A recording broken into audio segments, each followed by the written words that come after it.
Judicial Watch, along with CatholicVote Civic Action, had filed Freedom of Information Act requests of the FBI and the Justice Department related to an intelligence document that had been leaked showing that there was interest in the FBI in targeting and spying on and treating Catholics like terrorists. The document's so outrageous that when it was leaked, both the FBI and the Biden Justice Department denounced it. And they don't want to turn over any documents about this, so they denounce it, but now they're hiding documents about it. How does that work? I'm just going to read you some of the keywords to show you just how egregious the violation of the First Amendment was planned by the FBI.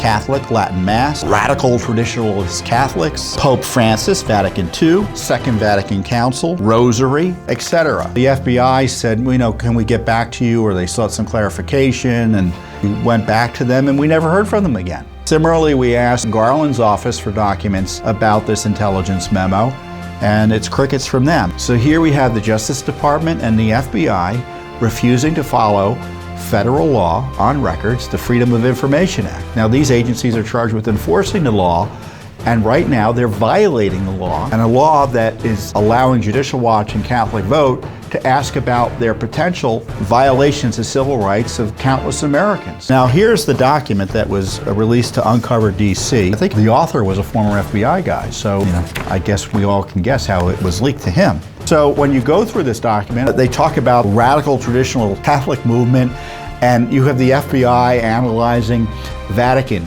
II and what Vatican II did and other Catholic debates. I mean, what the heck is the FBI doing an analysis of debates about dogma and tradition within the Catholic Church? This is the key language here. Exploration of new avenues for tripwire and source development.